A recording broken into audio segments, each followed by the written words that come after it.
శ్రీ గురుపే నమః, శ్రీ మాత్రే నమః. Welcome to VMK astro numerology channel.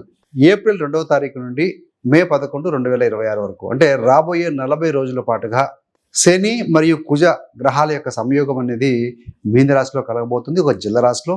So ఈ కుజ మరియు శని గ్రహాల యొక్క సంయోగాన్ని జ్వాలాముఖి యోగం అంటారండి.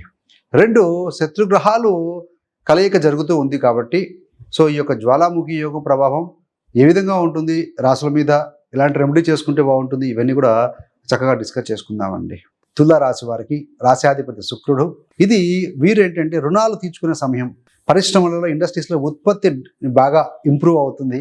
కానీ కోపము, అగ్ని ప్రమాదాల మీద కొంచెం ఎక్కువగా జాగ్రత్త తీసుకోవాల్సిన అవసరం కనబడుతుంది తుల రాశి వారికి. ఈ యొక్క సంయోగం ఏదైతే శనికుజ కలయిక ఉందో మీ ఆరోగ్యము మరియు ఉద్యోగ జీవితంపై ప్రధానంగా ప్రభావితం చూపుతుంది.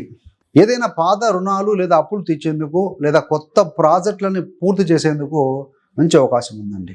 శరీరంలో వేడి, అగ్ని సంబంధమైన సమస్యలు తలెచ్చే అవకాశం ఉంటుంది. పరిశ్రమలు కావచ్చు లేదా కర్మాగారాల్లో, ఇండస్ట్రీస్లో పనిచేసేవారు భద్రతా జాగ్రత్తలు పాటించాలి. ఏదైనా యాక్సిడెంట్ కానీ బ్లాస్టింగ్ లాంటివి కూడా జరిగే అవకాశం కాస్త కనపడుతుంది. ఏది ఏమైనా సుదీర్ఘంగా చేసే ప్రయత్నాల ఫలితంగా చివరికి గౌరవము, లాభం వస్తుందండి. 6వ స్థానంలో శని బలవంతుడే కాబట్టి అవకాశం ఉంటే శనివారం పూట కాస్త ఉపవాసము, అల్పాహారం తీసుకుని ఉండటం ఉపయుక్తంగా ఉంటుంది. ప్రతిరోజు హనుమాన్స్కి ప్రే చేసుకోవడం కూడా మంచి ఫలితం ఇస్తుందండి.